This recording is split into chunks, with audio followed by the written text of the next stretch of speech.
இயேசுக்கே புகழ், இயேசுவுக்கு நன்றி, மரியே வாழ்க.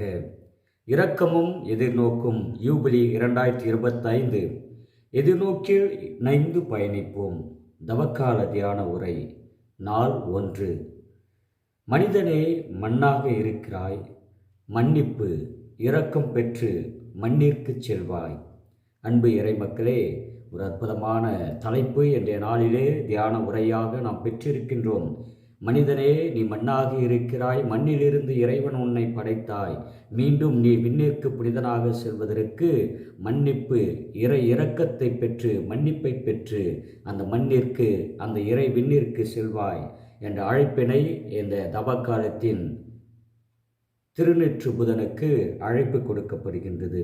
இந்த தியான சிந்தனையானது திருத்தந்தை பிரான்சிஸ் தவக்கால மீட்பு பணி மடல் 2025 இதன் அடிப்படையிலும் எதிர்நோக்கில் இணைந்து பயணிப்போம் என்ற மைய கருத்திலும் இரக்கமும் எதிர்நோக்கும் என்ற மேதகு முனைவர் அம்ப்ரோஸ் பிச்சைமுத்து வேலூர் மறைமாவட்ட ஆயர் அவர்களுடைய விருது வாக்கை மையமாக கொண்டும் தவமிருந்து பெற்ற காலம் இந்த தவக்காலம், இரக்கத்தின் காலம், மன்னிப்பின் காலம், மகிழ்வின் காலம், விடுதலை, உயிர்ப்பு, வாழ்வு, நிலைவாழ்வு நோக்கிய எதிர்நோக்கின் காலம்.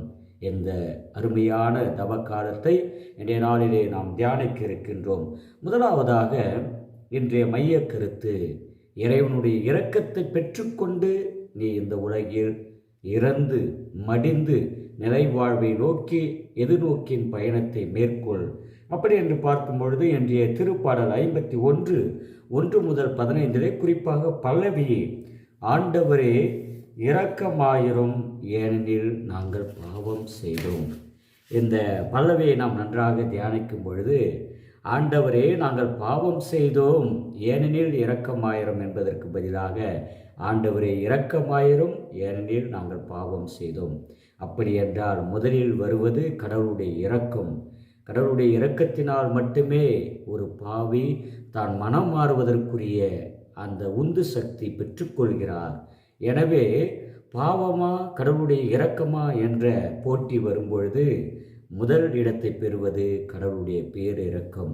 கடவுளுடைய பேரிரக்கத்தினால் எப்படிப்பட்ட பாவியும் மனம் மாறுவதற்கு மன்னிக்கப்படுவதற்கு வாய்ப்பு உண்டு என்பதை நமக்கு தெளிவுபடுத்துகின்ற ஒரு காலம்தான் இந்த தவக்காலம், அருளின் காலம். எனவே இன்றைய முதல் வாசகம் இதற்கு சிறப்பான ஒரு எடுத்துக்காட்டாக அமைகிறது. யோவேல் 2 அதிகாரம் 12 முதல் 18 வசனங்களில், முழு இரக்கம் காத்து கொண்டிருக்க, முழுமையான இரக்கம் ஆண்டவர் நமக்கு வழங்க காத்து கொண்டிருக்க உங்கள் முழு இதயத்தோடு திரும்பி வாருங்கள். முழு இதயத்தோடு நாம் கடவுளோடு திரும்பி வந்தால்தான் அந்த முழுமையான இரக்கத்தை நாம் பெற முடியும். அரைகுறை மனமாற்றம் ஆடையை கிழித்து கொள்ளும் மனமாற்றம், முழுமையான மனமாற்றம் இதயத்தை கிழித்து கொண்டு ஆண்டவரிடம் திரும்பி வருவது இஸ் எ குட் ஹார்ட் சர்ஜரியன்.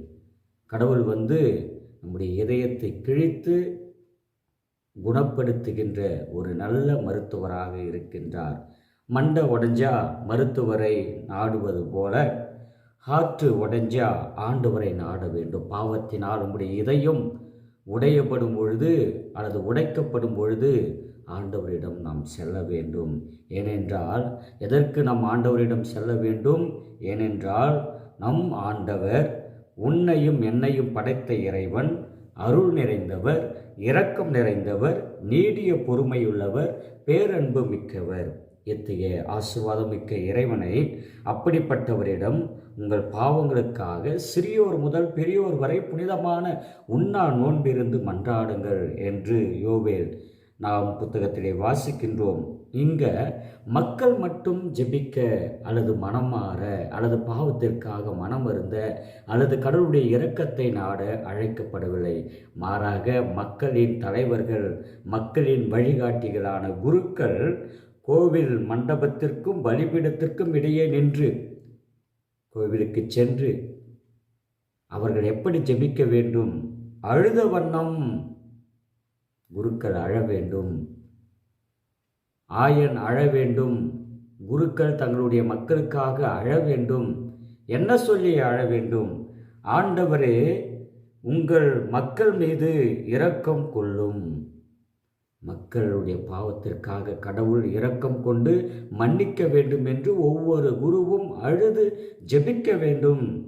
ஆடுகளின் பாவத்திற்காக ஆயன்கள் அடிக்கடி அழுவது நலம், அல்லது அழுது ஆண்டவருடைய இரக்கத்தை பெற்றுக்கொள்ளக்கூடிய காலமாக, இரக்கம் மிகுந்த தவக்காலமாக, குறிப்பாக வேற்றினத்தார் மத்தியில் அவருடைய கடவுள் எங்கே, வெற்றினத்தார் மத்தியிலே அவருடைய கடவுள் எங்கே என்ற கேள்வி கேட்கும் பொழுது, அவருடைய கடவுள் இங்கே இரக்கமுள்ளவராக இருக்கின்றார், இரக்கமுள்ள தெய்வம் இங்கே இருக்கின்றார் என்பதை வெளிப்படுத்துவது நமது கடமையான ஜெபமாக அமைகின்றது. இன்றைய 2ஆம் வாசகம் 2 கொரிந்தியர் 5ஆம் அதிகாரம் 20 முதல் 6:2 இது தகுந்த காலம், மீட்பின் காலம். கிறிஸ்துவின் தூதர்களாக நாம் வாழ அழைக்கப்படுகின்றோம். இந்த கிறிஸ்துவின் தூதர்கள் நாம் என்ன செய்ய வேண்டும் என்றால், கடவுளோடு ஒப்புரவு ஆக வேண்டும் என்ற அழைப்பினை எல்லா மக்களுக்கும் கொடுக்க வேண்டும். இந்த ஒப்புரவு ஆகாத உறவு குப்பையில் கொட்டப்படும் ஒப்பற்ற உறவாகும். ஒரு சுவையில்லாத உப்பை போல இந்த கடவுளோடு ஒப்புரவு இல்லாத வாழ்க்கை உறவு அமைகிறது. No taste lost waste life, அதாவது சுவையின்றிய வாழ்வு சூம்பிய வாழ்வாகும். அன்புமிகு இறை மக்களே, அதை மிக அழகாக இந்த நற்செய்தி நமக்கு படம் பிடித்து காட்டுகிறது. மத்தேயு 6ஆம் அதிகாரம் 1 முதல் 6, 16, 18 வெளிவேடம் ஆன்மீகம், வெளிவேடம் அறச்செயல், ஆண்டவருக்கு பிடிக்காத அர்த்தமற்ற செயலாக வெளிவேடக்காரர்களாகிய பரிசேயர்களும் சதுசேயர்களும் மறைநூல் அறிஞர்களும் தொழுகை கூடங்களிலும் சந்துகளிலும் நின்று கொண்டு அவர்கள் தர்மம் செய்வது, ஜெபிப்பது, தம்பட்டம் படிப்பது ஆகிய வெளிவேட செயல்களை நாம் இந்த தவக்காலத்திலே நாம் விட்டுவிட வேண்டும். உள்ளார்ந்த கடவுளுக்கு உகந்த ஆன்மீக செயல்களை, செயல்களை நாம் செய்ய வேண்டும்.